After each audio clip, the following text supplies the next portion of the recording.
철입니다. 우리 교회 모토가 민들레 목회인데 꽃 피어서 홀씨 마구마구 날려보내자 그러는 거죠.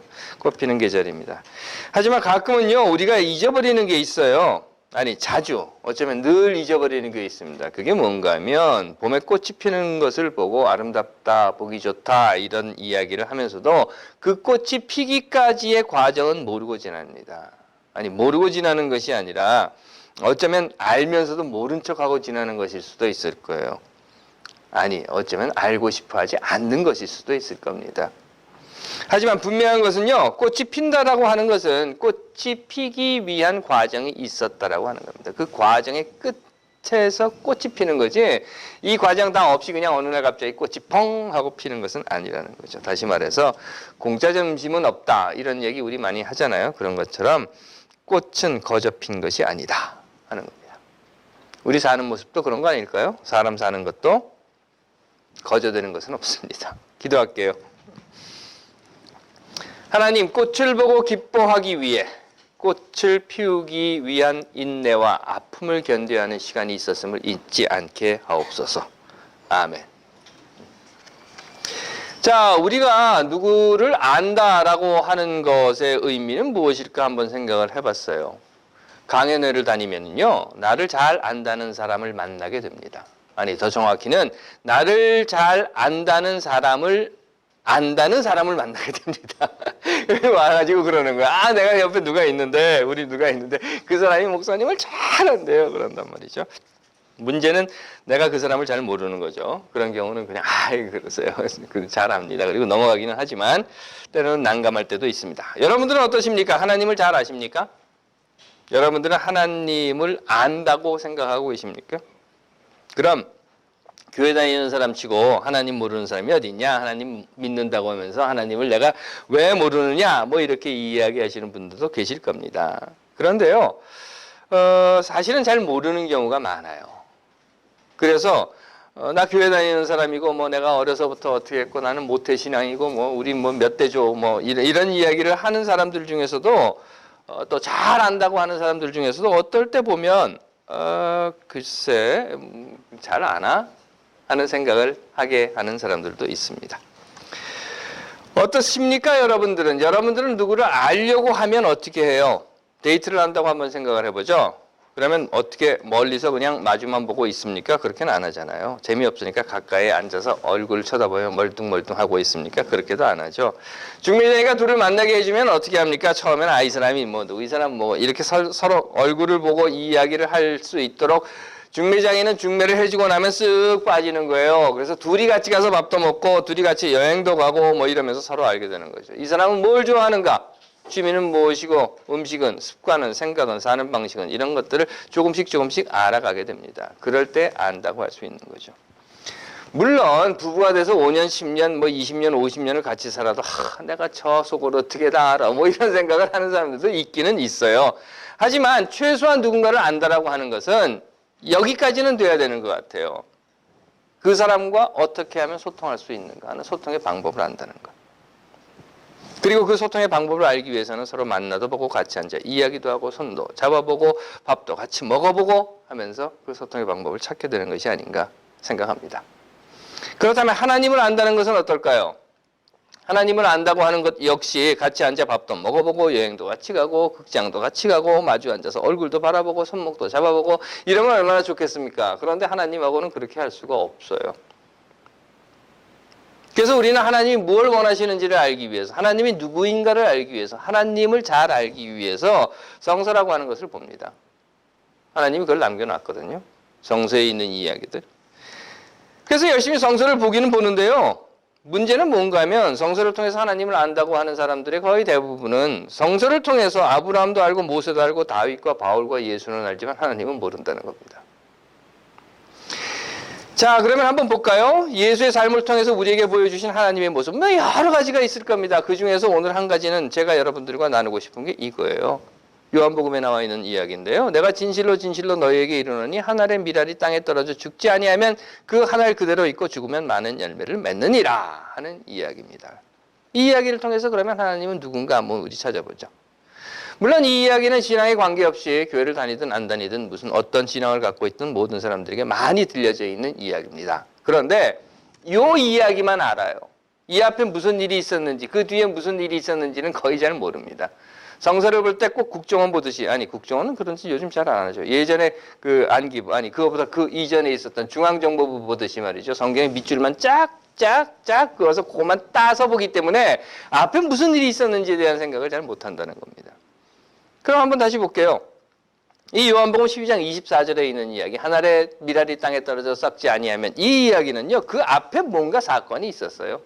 그 사건은요, 예수께서 베다니에 이르셨을 때에 그 마리아라고 하는 여인이 와서 예수에게 향유를 부어드리는 일이 먼저 나옵니다. 그러자 그거를 보고 사람들이 막 뭐라 그래요. 그 비싼 거를 거기다 쏟아붓느냐 뭐 이런 이야기, 가롯 유다라고 요한복음은 이야기를 합니다. 그리고 나서 예루살렘 입성하는 장면이 나와요. 예루살렘 성으로 들어간단 말이죠. 그런데 이 중간에 우리가 늘 놓치는 게 하나 있습니다. 그게 뭔가 하면 12장 19절이에요. 그때 예수를 바라보고 있었던 율법주의자들, 유대 율법주의자들이죠. 그리고 제사장들이 이런 말을 해요. 아, 이제 다 틀렸다. 우리가 반대하고 우리가 막으려고 하고 우리가 어떻게든 잘라버리려고 했던 이 민중들과의 예수의 관계가 이제는 더 이상 우리가 어떻게 할 수 없는, 우리 손을 떠난 상태가 됐다. 이제는 다 틀렸다. 모든 사람들이 다 그를 따라가는구나 하고 포기했다라고 하는 이야기가 그 사이에 살짝 나옵니다. 그리고 나서 나오는 이야기가 바로 이건데요. 물론 이 미랄 이야기 전에 사건이 하나 나옵니다. 그 사건은 이런 거예요. 그리스 사람들이 몇이 있었다는 거예요. 그리스 사람들이, 헬라 사람들이죠. 이 사람들이 갈릴레아 지방 벳사다이에서 온 빌립에게 이렇게 말했다고 해요. 선생님, 예수를 뵙게 하여 주십시오. 그러자 빌립보가 안드레아에게 가서 이 말을 하고 두 사람이 함께 예수에게 가서 그 말을 전하였다 라고 하는 상황이 바로 이 미랄 썩으면 하는 이야기 앞에 나옵니다. 전체적인 그림을 한번 보시면 이런 거예요. 지금 상황은 예수가 예루살렘 성으로 입성을 했습니다. 그리고 그 적대자들은 이제 우리 손을 떠났어. 우리는 더 이상 할 수가 없어. 이제 예수 제가 못했어. 이렇게 이야기를 했어요. 그런 다음에 그들이 끝장났다. 우리는 이제 아무것도 못할 거야. 예수가 뭐가 될 거야 라고 이야기한 다음에 이 사건이 발생했다는 겁니다. 2017년에 대통령 선거를 하게 됩니다. 지난번에 문성근 씨와 토크쇼를 돌아다니는데 질문을 이 플로어에서 받잖아요. 플로어에서 나오는 질문들 중에 가는 곳마다 꼭 이 의견은 들어있었어요. 다음번 대통령은 누가 되면 좋을까요? 이거예요. 2017년 대통령은 누가 되면 좋을까요? 그 말은요, 대통령 선거라고 하는 것이 그날 곧 투표하는 그날 결정되는 것이 아니라 이미 몇 달 전, 아니 벌써 몇 년 전부터 이 세몰이를 하는 겁니다. 막 세를 모아가지고 그 세를 가지고 표를 모아서 마침내 선거일이 되면 선거를 통해서 대통령이 확정된다는 겁니다. 그렇기 때문에 이미 여론조사라든가 주위의 세몰이를 통해서 누가 대통령이 될 거다 하고 막 소문도 퍼지고 루머도 나오고 이렇게 되는 거죠. 해서 대통령과 이권에 관계 있는 사람들이 있을 거 아닙니까? 그러면 그 사람들은 이미 여론조사를 추이를 보고 거기에 줄 서는 거예요. 누가 대통령이 될 것 같아. 그럼 이제 거기에 서는 거죠. 노무현 대통령 된 다음에 나중에 그 드러낸 이야기 여러분들 아시죠? 정치자금을 얼마나 받았는가 하는 것. 그런데 보면 재밌는 게 있어요. 똑같은 기업체인데 제가 지금 정확히 숫자는 기억이 안 납니다만 똑같은 기업체, 예를 들면 삼성이라든가 LG라든가 뭐 쌍용이라든가 현대라든가 이런 데에서 정치자금을 대는데 이회창에게는 100억을 내면 노무현에게는 20억을 주는 거예요. 왜? 이쪽이 훨씬 더 될 거라고 생각을 하니까. 이런 겁니다. 그리고 예수의 추종자들. 기억나십니까? 세베대의 아들 야고보와 요한의 어머니가 그 아들 둘을 데리고 예수에게 와요. 예수가 물어보죠. 뭘 원하십니까? 그래서 이 어머니가 하는 이야기가 이겁니다. 선생님께서 이제 이거 한 자리 하시면, 왕이 오르시면 우리 아들 둘인데 하나는 오른편에 하나는 왼편에 이 줄된 겁니다. 지금 투자한 거 뽑을 때 됐습니다 하는 얘기죠. 요한복음도 지금 같은 이야기를 하고 있는 거예요. 앞에서 이미 보신 대로 헬라 사람 몇이 있었다고 해요. 그런데 아시는 것처럼 예수의 12제자 중에 헬라식 이름을 가진 제자가 둘입니다. 그게 빌립이고 빌립보예요. 빌립이라고 하고 빌립보고요. 그리고 안드레아라고 부르는 그 두 사람이 헬라식 이름을 가진 사람입니다. 그리스식 이름을 가진 사람이에요. 나머지는 모두 히브리식 이름을 가진 사람입니다. 그러면 이 두 사람이 그리스파라는 거예요. 헬라파에서 온 사람들이라는 거죠. 그래서는 헬라에서 온 사람들이 베드로를 찾아가는 것이 아니라 빌립에게 가는 겁니다. 같은 그리스파 사람들에게 찾아가는 거예요. 다 가가지고 아유 빌립 선생님, 제가 이제 우리 같은 동네 이런 거였죠.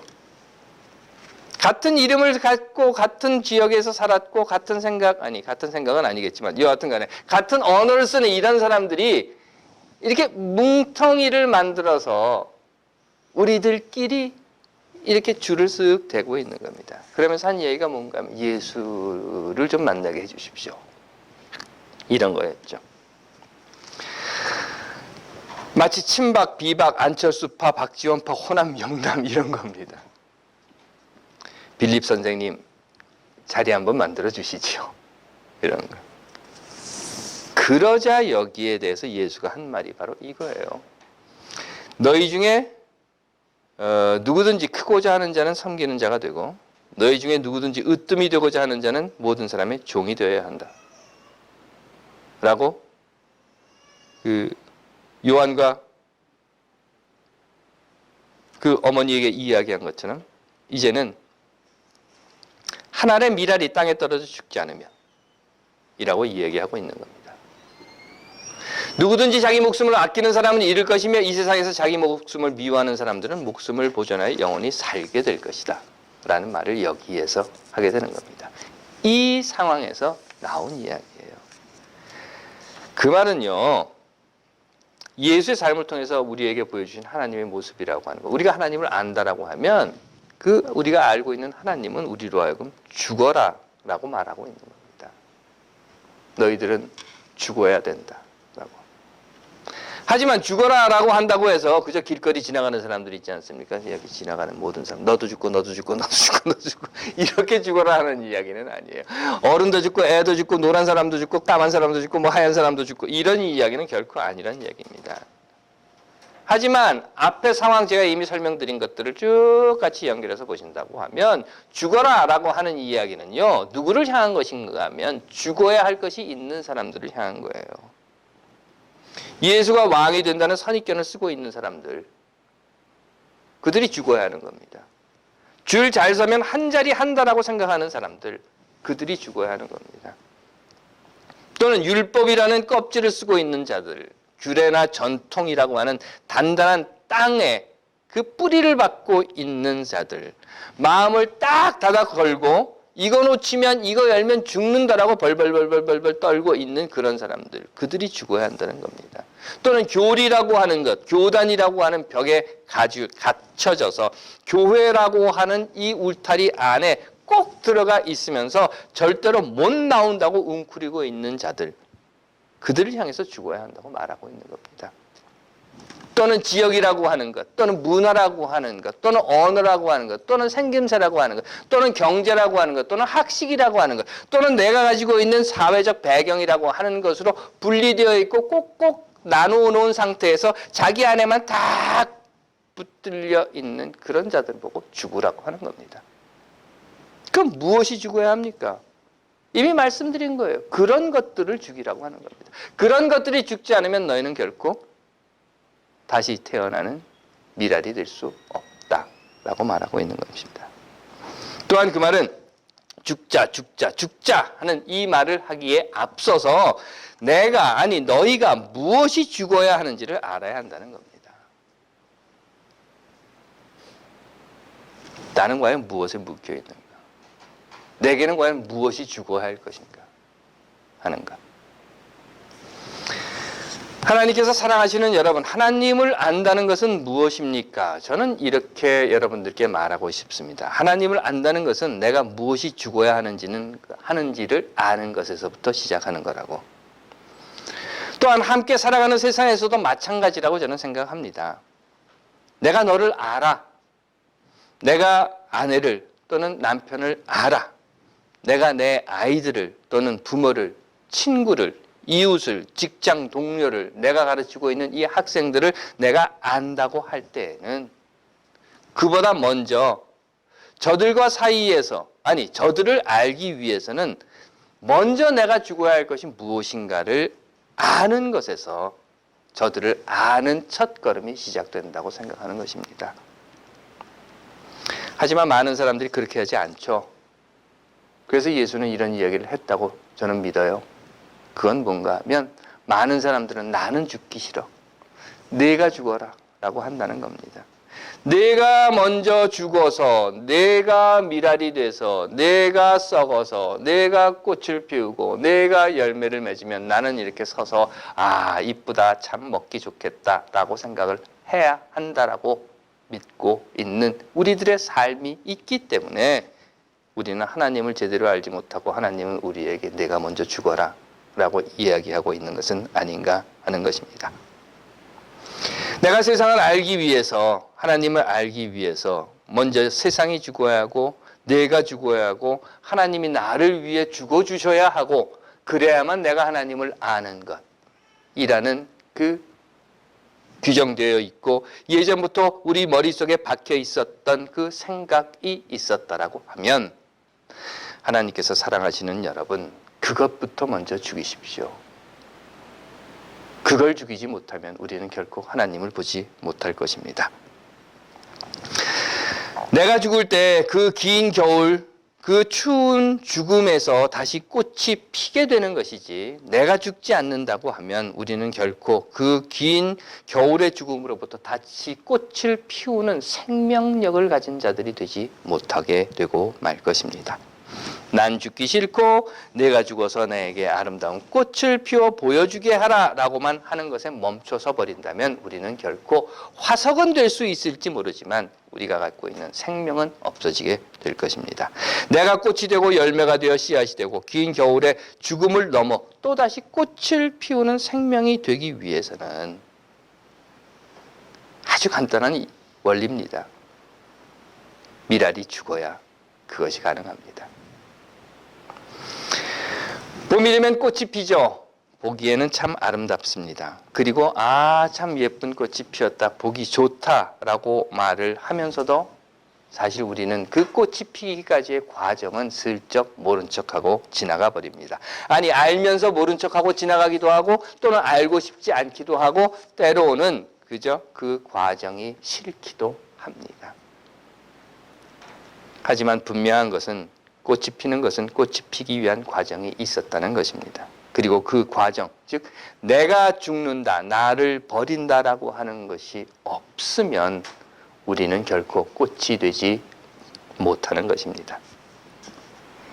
하나님께서 사랑하시는 여러분, 하나님을 아십니까? 하나님이 무엇을 원하는지 여러분들 이제 찾으셨습니까? 하나님은 우리로 하여금 꽃을 보고 아름답다 라고 즐기는 자가 되기를 원하시는 것이 아니라 여러분 모두가 꽃이 되기를 원하십니다.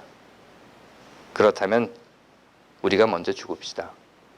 그리할 때 하나님께서 여러분들을 아름다운 꽃으로, 열매와 씨앗을 맺는 꽃으로, 그리고 다시 긴 겨울의 죽음을 넘어서 새로 피어나는 꽃으로 태어나게 해주실 것입니다.